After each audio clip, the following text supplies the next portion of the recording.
Good morning, Knicks Nation. Today is Wednesday, the 4th day of February 2026. I hope you're all safe and healthy this morning. I have an early morning flight, so I'm doing an early morning video this morning before I head on back to my home in Florida from DC.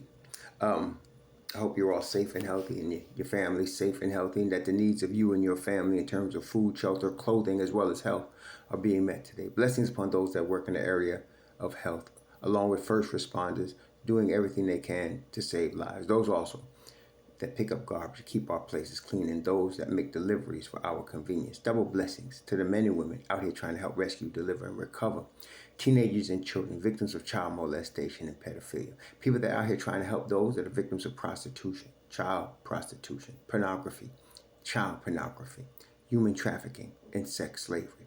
Double curses to the perpetrators, profiteers, and the perverts that make these industries go. Finally, double blessings on the homeless. More than 700,000 men, women, children, families, and senior citizens homeless in the United States of America. Blessings upon them, for theirs is the kingdom. I was at a basketball game last night, Capital One Arena in Washington, D.C., as the Knicks destroyed the Washington Wizards 132-101. I was only disappointed because I didn't want, and I think the whole crowd was not wanting the Wizards to get 100 points. But the Knicks had their back of the bench guys in, and they gave up. They gave up enough for them to get 101. But other than that, it was a complete dominance by the Knicks. Generally, as I mentioned, in the league, any team could be any team on any given night. And I also mentioned that the teams that are actually the better teams show that in the playoffs. First making the playoffs and then beating other teams in 7-game series. The Knicks are clearly the better team here. But the way they've been playing recently, it would have been tough for the Wizards to beat them, because the Knicks are really clicking. They still don't have Deuce back yet. They didn't have Mitchell Robinson last night, but Cat was 19 points, 15 boards. Cat was a grown man among boys, as was OG Anunoby. The Knicks had 7 players in double figures, 34 assists, 50 rebounds. It was just business, and they took care of business dismantling that team. Now, to think about the Wizards, I was talking a lot of mess when I was sitting, like I was definitely, I would say, probably 15 feet from the Knicks bench, maybe something like that. Celebrity row was in front of me, and then there was the bench. So I was very close. I didn't even realize how close the tickets were as I got. Somebody asked how much I paid for them. I can't even tell you because I bought the tickets when they came out in August. But August or September, something like that. But they could hear me yelling. But the thing is, at the end of the game, second half, I was basically consoling the Wizards fans. There wasn't that many. Mostly was Knicks fans out. I mean, by far, it was Knicks fans. They were the Leprechaun. They showed the Leprechaun Teletron, and the whole stadium was booing. The whole stadium was booing. You would think we was in New York. So, but that being said, I am impressed with the potential. Where Washington is right now is where Detroit was a few years ago, when I said at the time, and where Orlando was a few years ago, where I said at the time, you could take their lunch money now, but the time's going to come when they're going to get big and you won't be able to do it. And that's where Washington is. They're about 3 seasons away from being able to compete for a solid playoff spot. They're going to get another lottery pick this year, but the talent that they have on that team is very young, but it's impressive. Clearly the Knicks were superior in terms of execution. That's what veteran teams are. They execute.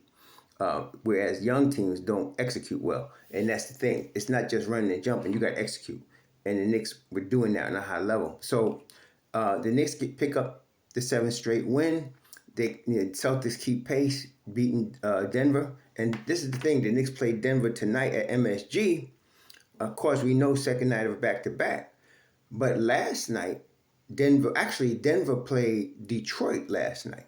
And that was last night in Detroit. So Denver is also on the second night of a back-to-back. So, and they're traveling from Detroit to the MSG. So it's pretty evenly matched. The Joker's back, and he's like picked up where he left off. They still missing a couple pieces due to injury. But this is going to be a good game. 2 teams evenly matched, both of them coming off second night of back-to-backs. Knicks are at home, so you got to give them a slight edge. But The Knicks got to execute. Again, got to execute. And we will have Mitchell Robinson tonight. I did not even see Deuce on the bench last night, which told me he's back in New York getting treatment, on the ankle to make sure that he's going to be when he's going to be ready. So I'm looking for him to play tonight. So we'll see. But it was a great Knicks win. I felt bad for the Washington fans, but I was giving, like I said, I was like, listen, y'all got a good team. You just need to give it time to grow. A couple of years, they'll be taking other people's lunch money. Not tonight, though. So that was the game. But there were some trades yesterday. And I mentioned, I think it was yesterday's video. I think it was yesterday's video, maybe the video before that, how a lot of teams are desperate. This is the thing. A lot of Knicks fans are so used to living in desperation that they think of everything in that mode. But again, the teams that are really solid as far as management don't make desperation moves if they don't have to. Okay? Now, for example, when the Celtics won the championship 2 years ago, they had the two key pieces they acquired were Jrue Holiday and Kristaps Porzingis. They ended up moving both those guys to save on tax money, but they acquired them during the summer so that they can work together, training camp and that, and flow during the season. When you make in-season trades, you're hoping you just somehow can just put it together suddenly, okay? And it's hard to do in the league. So when you see so yesterday the Cavs added, during this trade season, the Cavs added Keon Ellis, Dennis Schroeder, and James Harden, okay? And they sent out Darius Garland and DeAndre Hunter, two very solid players. Darius Garland is 26. James Harden is 36. And the thing is, James Harden never been a winner. Every place he has played, the closest he came to winning was when he was coming off OKC's bench. When he left OKC to go to Houston, they didn't win. And he was playing with some great players there. He played with great players. He played with Chris Paul, Carmelo Anthony, Joel Embiid, Kevin Durant, Kyrie. He played with some great players, and they ain't win nothing. And then when he went to the Clippers, they asked him, will he be able to fit in Doc's system? I think Doc was the coach then, but it might have been Ty Lue. But anyway, he said, I am the system. Now that statement kind of tells you everything you need to know. When he says, I am the system, and if you observe his game, what that means is he dominates the basketball. Everything flows off of him. Now, of course, there's several problems with that. If everything flows off of him and he hurt or he misses a game, they don't have nothing. And not everybody gets involved if he's dominating the basketball. He'll put up tremendous numbers in assists and points. Pete Maravich used to do that too. And he never came close to winning no chip either. Ball dominant. And that's why we were talking about, and somebody put out a stat that when Jalen Brunson takes less than 20 shots, the Knicks are 12-1 or something like that.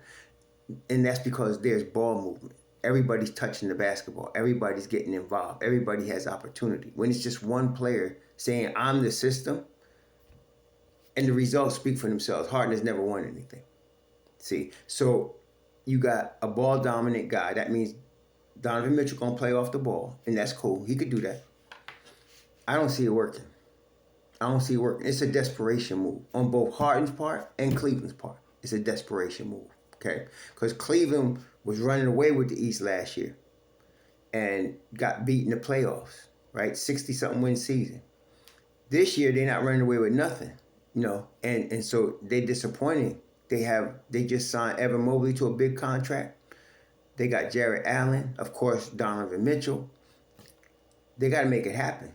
So out of desperation, this is what it moves. And I'm just saying, in general terms, desperation moves don't work. And not only that, there are teams that take advantage of teams in desperation mode. Witness the Memphis Grizzlies. So Jack the Ripper gets Jaren Jackson Jr., okay? Now, the Jazz ain't going nowhere. But he's trying to build around Jackson Jr., Kessler, the Swedish kid, trying to build around him. Okay. But Memphis got Walter Clayton Jr., a rookie. Taylor Hendricks, a really high level rookie. He was a rookie. He was hurt. He came back. This is his third season. I think out of Jacksonville. He is good. 6'9", power forward, guards multiple positions. He's going to be good. Now, they got Kyle Anderson and George Niang just to fill out the money. But 3 firsts, Memphis got over. Memphis got over yesterday. They got over. Now, Detroit, to me, is the big winner here. They just added one player. You know, they Howdy Doody. Kevin Huerter. Hey, listen, he might look like Howdy Doody, but he is a role player piece that when put in the right place, he's plug and play. Okay? And so they sent out Jaden Ivey, which I was surprised at that. They sent out Jaden Ivey. Maybe because Jaden Ivey is due for I don't know. I thought he re-signed recently. But anyway, I was surprised to see that. They sent a lottery pick that they had picked. They sent him out. And now you got in Chicago, and he's going to fit well next. Jaden Ivey is going to fit well in Chicago. He's going to fit well in Chicago. It was next to the tall point Australian guard. He's going to fit well. And Kevin Huerter is going to fit well in Detroit. The difference is Chicago ain't going nowhere. Detroit's the top of the East. Kevin Huerter is going to fit well in Detroit. Okay, he's going to fit very well next to Cade Cunningham, or if they bring him off the bench. He's a plug-and-play type of guy. Solid, both ends of the court. And that's all they need. They don't need a superstar. They already got that. They need plug-and-play dudes that can guard multiple positions. That's Kevin Huerter. Stick a open 3. That's Kevin Huerter. See? So I think Detroit, who's already good, the rich just got richer. Okay? Now, this whole thing with Vucevic in Boston, desperation. Vucevic is 35.